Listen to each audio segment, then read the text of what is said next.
Welcome, everybody. Thanks for tuning in. I went a little old school there. That was our original theme song. I know a lot of people like that, so I'm going to throw that in once in a while. Now, just a little bit of housekeeping, a number of things I haven't mentioned in quite some time. If you have a question or a topic idea for a future episode, please email me, info@thechessangle.com. Once again, info@thechessangle.com. There is a link in the show notes. You can also go on our website, thechessangle.com, and click the contact form. Same thing, it's going to the same place. But if you have a question or a topic idea, chances are others do as well. And I do like feedback to help me design the show and the content. I like that to come from the listeners.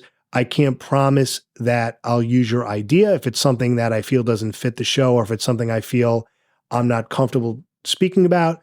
I might skip over it, but I will definitely look at everything that comes my way. A reminder, our website, thechessangle.com, has been completely updated. All of the episodes are available there. Maybe you're not on Spotify or Apple Podcasts at work or something and you want to listen at work. So you could just go to thechessangle.com and play it right there. There's nothing to sign in. Everything's there. You don't have to click on 1,000 things. It's very easy to navigate. You can also contact me that way. So just wanted to remind you about the website. We also have a Twitter or X page. Just look for The Chess Angle on Twitter, so be sure to follow us. And we also have a YouTube channel. I know most of you are listening on an app. It's audio only. I tend to do that too. But some people do like to consume this content through YouTube. So we do have a YouTube channel just to support the show, even if you're not a YouTube person for that type of content. If you could go to YouTube, look for The Chess Angle, or look at the link in the show notes and just subscribe to help support the channel, we certainly appreciate it. And lastly, if you're interested in supporting the show monetarily, you just want to give a little something, we do have a Buy Me a Coffee page where you can buy me a virtual coffee, which is a good thing because, as you know from the last episode, I am cutting back on caffeine quite a bit. I'm down to 1 cup a day. As I said, my goal is sometime in July to eliminate it completely. And I'm curious how that's going to affect my game. I know it's helping a little bit, even going down to 1 cup, but I'm wondering if complete elimination will improve my chess or not. I'll probably do an episode on that. But if you want to support the show, you can go to Buy Me a Coffee. It's a one and done type thing. It's not like a recurring thing. You can buy me 1 coffee, 2 coffees if you want. I don't push these things. I haven't mentioned it in a while. I'm just throwing it out there so that people know about it if you're interested. If you are, great. If not, that's great too. I just haven't mentioned it in a while, and I just wanted to review our links and throw that out there. All of these links, again, are in the show notes. And so let's move on to the episode. Let's jump into our listener mailbag and hear what you had to say. You've got mail.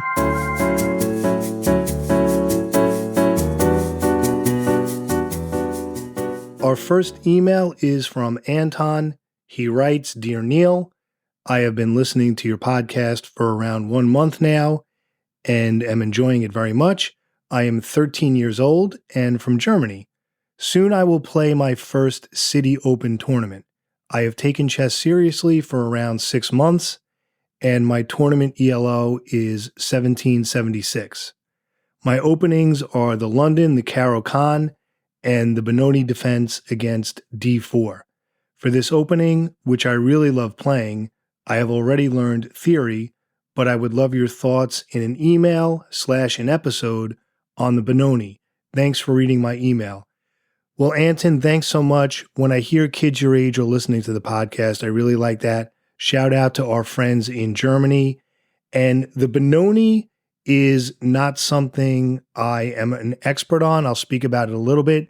It's certainly a great idea against d4. I like your opening repertoire a lot. You play the London as white, and then the Caro-Kann against e4, and then the Benoni against d4. Now, Anton, I did do an episode on responding to 1d4.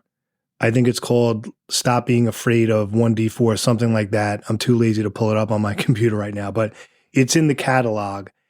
because for a lot of players, 1d4 is a problem and they're just not comfortable playing it. It can get very positional and very thorny for a lot of players. So I think I spoke about the Benoni a little bit in that episode, but I'll kind of give just a brief rundown now. So the Benoni, again, is the idea of an early c5 by black against 1d4. It's a response to 1d4. The idea is that you're hitting at the center, you're offering to trade one of white's center pawns for your wing pawn, and then the idea is that black could end up with 2 center pawns while white only has 1, although at the amateur level, that's not really going to be a huge advantage. I mean, if 2 GMs are playing, having the 2 center pawns might be a big deal. It's a negligible advantage at the amateur level for most club level players, so I wouldn't worry too much about that. But against d4 generally, I'm speaking in very broad strokes, against d4, c5 is a thematic hit, right? You want to hit at the center. That's why they say against d4, knight c6 is not always a great idea for black because you're blocking the c-pawn from hitting at the center, that type of thing. But the basic idea, again, is to attack white's d4 pawn. Now, the old Benoni is when black plays c5 right away. So like 1d4 and then c5 immediately. That, I believe, is considered the old Benoni. A lot of players use that. It's very common. It's a good move at all levels. A lot of players use it to try to crack my London, but it's nothing to worry about. Now, after d4, c5, theoretically, the best idea for white is to play d5, but you have to be comfortable with that type of position. You simply just push the pawn again, but I generally will play either c3 or e3. I usually will not push to d5. I go for a London structure, but you certainly can. Again, as far as like a computer theoretical perspective, after 1d4, c5, the best move for white is to go to d5, just push your pawn from d4 to d5. But again, you have a lot of choices here. White can also take on c5. He usually doesn't. But after d4, c5, d takes c5, black can then push in the center with something like e5, and then the bishop's attacking c5. There's a lot of different ways you can go. But that's the basic idea of the theory. With c5, black is offering a pawn, and in exchange, he gets 2 center pawns while white only has 1, and then he gets a lead in development. He gets a little bit of a jump because he can play another move. That's the whole point of a gambit. So these are some different ideas. Against London players, black may follow up with an early queen b6, but of course, even if white doesn't play the London, even if he plans on something like, d4 and c4, the idea of c5 by black is still at play. Now, the way it usually comes about would be something like d4, knight f6, c4, and then c5, and then white usually plays d5. So it's not just a London thing, because I know I'm a London system player, but even if white plans on a more traditional queen pawns opening like d4 and c4, you can still use it. So again, the more traditional route is d4, knight f6, c4, then c5, and then d5. When black plays c5 immediately, like 1d4, c5, they call that the old Benoni. And again, it's a good opening. It can throw white off balance because a lot of d4 players, they're probably expecting something like d5 or knight f6 as black's first move. So beyond that, I don't know too much about it because against d4, I'm more of a Nimzo and Queen's Indian kind of guy. I mean, I will get in c5 at some point as part of those defenses. That usually comes up at some point. It could come up, but I'm generally not a Benoni player where I'll play c5 immediately. But thanks so much for your email, Anton, and best of luck with your chess. Our next email is from an old friend from the Long Island Chess Club. His name is Rich Knox. Great guy, strong player. He moved out of state recently, so it was great to hear from him. And here's what he writes. Hey, Neal, moved to Omaha a few years ago and ran across the story below just recently in a local quarterly chess newsletter. The author/editor assures everyone that the story is totally real As a TD, I'm sure you'd kick extra chuckles from it. Feel free to share in your podcast, which I have to say is exceptionally well done. Keep up the great work. Regards, Rich Knox. Rich, great to hear from you. Really appreciate the kind words about the pod. Really glad you emailed. And like I said, really great to hear from you. And the story he shared is pretty hilarious. Now, Tim Just, I believe, when I interviewed him, referred to this briefly. It's about a guy named Charles By, and it would cause problems on the pairing chart, right? Because when you take a bye, it says By, but that was the guy's last name. So here's the little blurb that Rich sent me. It is pretty funny. This is something only chess players could get a kick out of. I think if a general audience read this, it would kind of go over their head. But here it is. Back in the 1970s, there was an active chess player from Indiana named Charles By. He's still listed in the USCF database with a rating of 1,500, but I'm sure that he hasn't played in decades.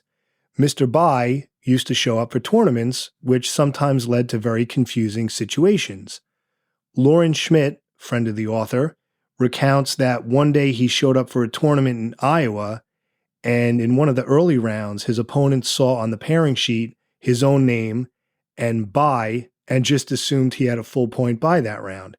So he left the tournament figuring he had hours to burn before the next round. Mr. By, however, showed up, started his opponent's clock, and after an hour when the person still had not shown up for the game, he got up, circled his name, and put WF next to the result so the director would know it was not a played game and was a forfeit win. So when the next round was about to start, the opponent who had left thinking he had a bye noticed that he had been given a forfeit loss instead. He only then discovered that his opponent in that previous round was actually named By. Whenever Mr. By was playing in a tournament, directors needed to inform the players that there was an actual player named By and that they needed to make sure their opponent was not an uppercase By as opposed to a lowercase By. Lauren later quipped to me that it was even funnier when By got a bye himself and the pairing sheet literally read, bye-bye. Had Mr. By been a strong player, it probably would have been less of an issue, but because he was pretty much a lifetime Class C D player, it added to the confusion. Well, thanks, Rich, for sharing. Great story. Best of luck to you in the new location, and I appreciate you listening to the pod, so let's keep in touch. Thanks so much, Rich. And our final email this week is from Felix from Munich, friend of the pod. We appreciate it, Felix, and here's what he writes. Hi, Neal. Just listened to the latest podcast episode. Great stuff. Among other things, I really liked GM Lenderman's comment, reinforcing your important point about waiting moves. Started playing OTB-rated chess a year ago, and my two losses both came from being too impatient, where a waiting move would certainly have been a better option. It is enlightening to hear that even a GM may sit there and be unclear about what the right plan is, to the point where all common move selection methods fail. Very instructive example.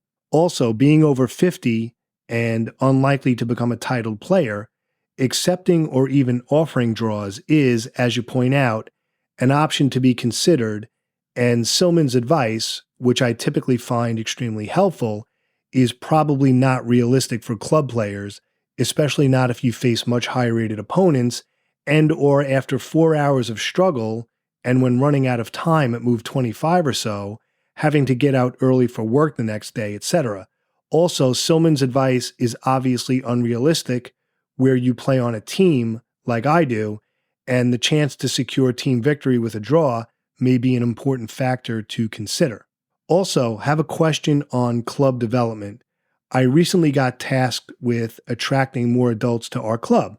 We have plenty of youngsters, but don't have enough folks between, say, 20 and 50. Any thoughts on what can be done to attract more folks from this age group? Felix, thanks so much for your email. Some great comments there. Let's take the last one first about club development. Now, I did speak about this in a previous episode. I forgot which one, where I spoke about the origin story of the Long Island Chess Club. And I'm going to be honest, to my knowledge, maybe it's out there. Nobody told me. I didn't get the memo. There's really no secret sauce to build members at your club. I mean, I would start with the usual things. word of mouth, tell your regulars to spread the word. I would start a website for your club, start a Twitter account, a Facebook page. Now, you may not be crazy about social media. I have issues with it myself, but the truth is a lot of people use that and a lot of people turn to that to get information. Very often, Twitter and Facebook and social media is the new Google. People turn to that for information. So I would set up that presence online. Many federations will also give you either addresses or email addresses, like contact information for members. Sometimes there's a fee. It's usually not much, but they'll give you some type of mailing list or contact list. And then you can either email or send out like a hard copy postcard, something like that, about your club and upcoming tournaments. I've done that myself in the past. I don't find it that helpful. I really just think it takes time. I mean, our club took years to get where it is today, and the boom certainly helped. But even prior to that, it does take a while to develop a set group of regulars. Now, you said players between the ages of 20 and 50. That can often be a tough demographic because think about it. Under 20, you're dealing with mostly kids. I mean, I'm calling, 18, 19-year-olds. I mean, in my mind now, even 20-year-olds are kids, but you get the idea. Anyone under 20, they probably have the time, they don't have a care in the world. Well, I mean, maybe not a care in the world, but you get the idea. They're under 20, they're still in whatever high school, they're still living at home. So it's much easier for them to get to the club. As far as players over 50, or let's say like over 60, like when you get into sort of senior citizen range, it's also easier for them to come to the club because they're retired. They want to get out of the house. It's something for them to do. It's like a big deal. Oh, it's whatever, Tuesday night, I'm going to leave the house and, go to my chess game. That's a big deal for a senior who may not be working and is home all day. So the under 20, and I would say like over 55, over 60 crew, it's a little easier to recruit. But people in the middle between 20 and 50, that's where you're talking about full-time jobs and spouses and kids and other responsibilities. And it can be very difficult for them to get to the club. I mean, guys have told me even getting out of the house once a week for a hobby like that, it's not easy for them to manage. And I totally get it. So keep that in mind as far as the demographic.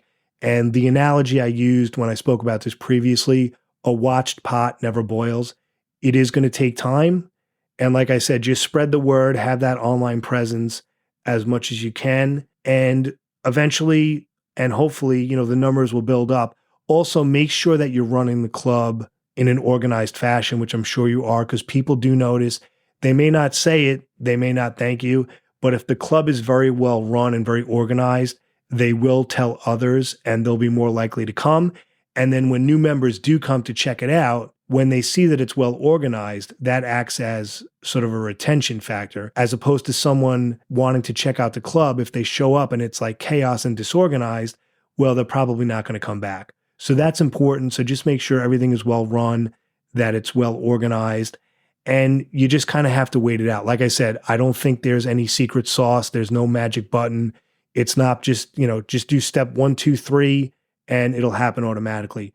So those are some ideas that I've used. Nothing really special. You just kind of got to let it happen.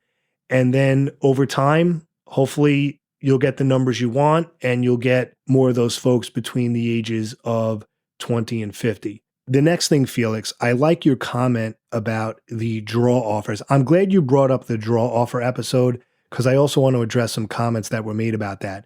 Now, I like what you said about people accepting a draw because it might be getting late and they have to get to work the next day, especially if maybe they're doing a presentation at work or if it's an important meeting. That's a reality that the chess books aren't going to discuss. And your point about playing on a team where securing the half point could help your team, right? You're taking one for the team, as they say. I didn't think of that. That's a great point. So there's lots of reasons. Now, about that episode in general, I think some people took it as that's a style of play I'm advocating. In other words, they think like every game you should be happy with a draw. I wasn't implying that at all. In fact, I used the word judiciously, I think at least 4 times. You have to pick your spots. I generally hate draws. Like when I sit down to play a game, I want to win. And that should be your attitude, regardless of which color you have and regardless of your rating compared to your opponent's rating. You always want to play to win. I was talking about draw offers as a plan B in very specific situations. That's what I was saying. In other words, offering or accepting a draw, and I probably should have quantified this better in the episode, you're only going to do that maybe 10 to 15% of your games. I mean, maybe 20 on the outside. That's probably too much, but this is only going to be for a small percentage of your games. Most games at the amateur level are going to have a decisive result. One player is going to be winning the entire game and will go on to win the game. Or one player will be winning the whole game and then blunders something and then loses. Or it could be even the whole way and then somebody blunders and the other player wins. Or it's an even end game and then somebody drops the ball. Usually someone is going to make a mistake and the game is going to be decisive. It's going to have a decisive result. Or a much higher rated player will be paired against a lower rated player and he's going to be crushing them the whole game. Most games are going to have a result. I was just zoning in on that 10 to 15% of your games where offering or accepting a draw might be a good idea. And I think because I was hyper-focused on that, some people took it as I'm advocating this as a style of play, and I'm certainly not. You want to avoid draws. What I'm saying is, and I'll use the word again, when used judiciously, when used sparingly, you got to pick your spots. I think it can be a very prudent choice to boost your rating over the long term. But I'm not saying in any way that every time you play a high-rated opponent, offer the draw just so you can get the easy rating points. Not at all. Nothing like that. I was just saying, again, in certain circumstances, in very specific situations, against certain players, and depending on the clock, because the clock is a huge factor, I think it's a very, very smart play. But again, you got to pick your spots. So I just wanted to make that point. It's the same thing with waiting moves. When you play like a nothing move, that's not a style of play. That's not something you're going to do all the time. You're going to get crushed. You do that in very specific positions where it might be really even or really unclear and you're not sure what to do and you don't want to force things. It's a tool in your toolkit to use occasionally in the right moment. Same thing with draw offers. So I'm glad you mentioned that episode, Felix, because that is a clarification I wanted to make based on some feedback I got. So thanks so much, Felix, for your email. Thanks so much for listening to the pod. We really appreciate it. And best of luck with your chess and building up your chess club. In a moment, I'm going to discuss a recent OTB game that I played at the club and what I learned from it. That's coming up in just a moment. So this is the first game analysis episode I've done in a while. And as with the draw offer episode, I want to make a clarification. The purpose of these game analysis episodes is not to list every single move in the game and have you follow it in your head. That's not what this is. This is not blindfold chess. The reason I do these game analysis episodes is to discuss thematically what happened and what ideas and themes I learned from it that we can all apply to our games. What mistakes, things I did that were good, things that I missed. I talk a lot about the time control because it is a game 90 time control, game 90 with a 10-second delay, which means the games are going to be a little bit scrappy. You're going to miss things. You're not going to be able to analyze the way you can in, say, a true classical time control like 40 in 2 hours or whatever it is. So keep that in mind. The time control plays a big part of it. When you play at a weekly club, those quote-unquote club-level time controls, game 90, game 60, game 75, you're going to miss things. So I try not to beat myself up. I mean, I do beat myself up, but I just say to myself, if the time control were longer, I hope I wouldn't have missed that. But I just want to be clear because some people, I did get a few emails like, Neal, with those game analysis episodes, I can't follow every move. Maybe that's my fault for not explaining that. That's not really what it's about. I'm going to maybe discuss it. And even if you can't picture the exact position, that's okay because I'm going to talk about just themes and ideas. And I'll try to do that a little bit better so that people don't have that frustration. Now, what I do is I put the moves, I put a PGN of the game in the show notes. Now, the idea is not to follow along. Now, some people were doing that. That wasn't my intent, but I got a few messages. Like some people said, I actually like listening to the podcast while I have the game in an engine, which is really, really cool. I'm really like flattered that people do that. That's awesome. That's not really why I do this. I include the game as a PGN just so that if after the episode you're curious, you can plug the game in an engine and just actually see all the moves. So I don't record these with the intent of you to follow along move by move, because I'm not going to really mention every move, but I included, like I said, just in case you want to check it out and see how I played, see my good moves, see my horrible moves, and that whole thing. And it's a realistic, over the board club level game. So it kind of gives you a taste of what that's about. So I just wanted to make that clarification about what these game analysis episodes are about. This isn't sort of like a video where I'm showing it and going move by move. I'll keep that in mind moving forward with these types of episodes. So I appreciate the feedback that some of you gave me. So here we go. So in this game, my opponent was rated 1490, but I've seen some of his games at the club and he's done pretty well against some higher rated opponents. He may have been having a little bit of an off night. This night, I'm not sure. He played more like a 1400 player against me in this game. I was white. It was a London system. But don't worry, if you're not a London person, I'm not really going to talk about the London system, but more about themes that can happen regardless of which opening. And the first theme I want to talk about, because this happens a lot, is when your opponent plays an unexpected move. So we opened d4, d5, bishop f4, and then he did bishop f5. We make some moves here, okay? And again, the position doesn't matter if you don't have it in your head.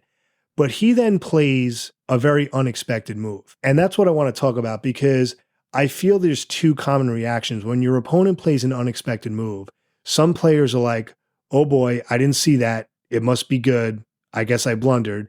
And other players will look at an unexpected move and be like, that's got to be a mistake. Whereas your reaction should be neither.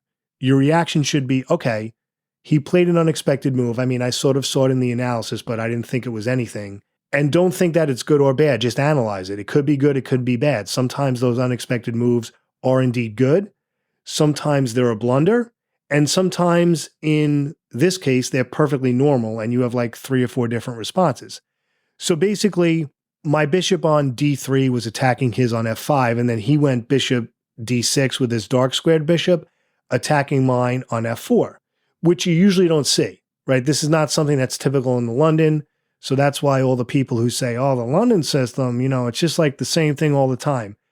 Not really, not at the club level.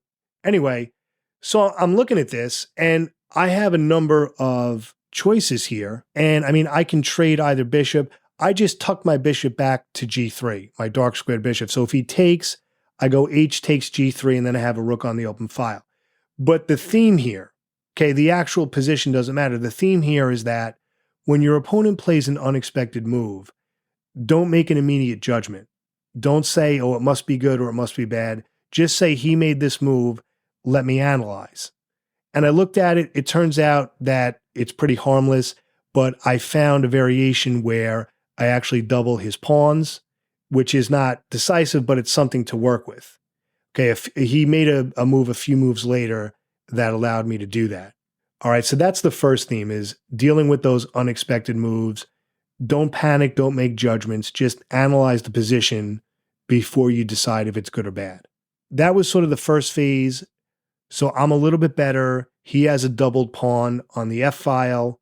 I'm not winning by any means of the imagination, but he did something here, which is the second theme, which is very common at the amateur level, which is that he hung a pawn. And hanging pawns, I mean hanging material in general, but hanging pawns is very, very common. It's a very common mistake in the tournament hall at the amateur level, where you have an idea, you have a positional or like an attacking idea, and then you move a piece to do that, but you realize, or you forget, I should say, that it actually hangs a pawn. And in addition, your quote unquote attacking move that hangs the pawn, it's not really a threat at all. So he moved his queen to d6, attacking the H2 square, but then he hung his pawn on F5. And then what often happens is that leads to another pawn being hung, because that's usually the pattern. They hang one pawn, and then they get a little down about it, and then down the road they hang another pawn. And against a decent player, being down 2 pawns, that's usually decisive enough to win, unless there's something else going on. So the first theme, again, was dealing with unexpected moves. Second theme is that many amateur players will hang a pawn. So you've got to watch your material, because if the other guy wins a pawn clean and you don't have any compensation, it can often lose the game. I'm not talking about sacrificing a pawn for activity or sacrificing a pawn because you have an initiative. Different story. I'm talking about when you hang a pawn clean, where you have zero compensation for it, where the guy just wins a pawn clean. He's just like picking off pawns because you're hanging them. Very, very common. Now, something else that happened in that sequence, and this was a mistake that I made, I didn't analyze enough. Now, this is where the club level time control, the game 90, this is where playing at night after work comes into play. I was worried that if I took a pawn with my queen, that he had this check with his queen, and I completely misread it because I actually had a check with my queen. And this is what happens when you play at night. Adult improver, right? You got a family, you're working, you're tired, distracted, et cetera, et cetera. You miss things in your analysis. Now, what I played was not a mistake. I was totally in the game, but I could have won a pawn, but I missed it due to poor analysis. But again, I call that like a game 90 mistake. When you're playing these quicker club time controls, you're going to miss things. And as long as it's not a blunder, as long as you're not throwing away the advantage, I'm not going to beat myself up over it, but I am going to look at it, repeat it several times, and try to imprint that position in my brain for the future. So that's sort of another theme, is dealing with the time control and the fatigue factor. Couple more things I want to mention. So we get to a position, my king is castled on the king side, right? So my king's on G1, and he makes a knight move where he's attacking E3. Try to picture this. We're on the E file. He has a rook on E6 and a knight on G4. They're both attacking E3, and his queen is attacking H2. So the theme is you have to watch for sacrifices on that E3 pawn. And there was nothing there, it turns out, but you still have to watch out for it. And you got to be careful that if you kick his knight with H3, can he go knight takes E3? Is there like a sack there? And then, he can follow up with the queen or something, like things like that. So just be aware of those sort of sacrifice ideas. And I'm looking at it. There was nothing there. But the point I'm making is you got to be aware of that. You got to take a look at it. Don't think, well, if he takes that pawn, then I take back, he's sacrificing a piece. Yeah, but you got to look at the follow-up. And very often you can sort of pile on E3. And if the queen can get in there, he can sometimes check the king and fork another piece. That type of idea. It wasn't here, so I kicked his knight back with H3. In fact, I thought he was going to try to sack on E3. I saw that it didn't work, but he was smart. He caught that, so he just moved his knight back. So that's another theme. Always look out for those unexpected sacrifices, especially if it can be followed up with a check with the queen while he also forks another piece. So now we're getting down to the end game. And again, don't worry about the position. We're talking about themes here. In a late middle game, early end game, where there are still heavy pieces on the board. So in other words, you've traded a bunch of pieces, but the queens are still on the board and at least one rook is still on the board. Open files and control of the file really becomes huge, because when you have the heavy pieces still on the board, but a lot of pawns and minor pieces have been traded, file control becomes huge. It can often be decisive. And the reason is, when you control the file, it's not so much that you can penetrate into your opponent's position, but you're stopping his counterplay. If you control the file, they can't challenge you on that file, right? So their rooks are kind of like frozen. They're not doing much, and they have to look for counterplay, which is not always easy. So again, with heavy pieces on the board and a lot of pieces traded down, like late middle game, early end game-ish, file control is huge, something to keep in mind. And we ended up trading down. I had control of the file. I mean, I was up a number of pawns at this point. You'll see if you put the PGN in an engine, you'll see towards the end, it was pretty much decisive. There was nothing he can do. But keep that in mind about file control and tying down your opponent's heavy pieces. Because like I said, in sort of a late middle game where the queens are still on, that's going to be huge. That's usually going to determine who has the better position, assuming that there's no type of mate threat or anything like that. All things being equal on the board, file control is going to be huge. And then eventually, Black resigned. He was down 2 pawns with no counterplay.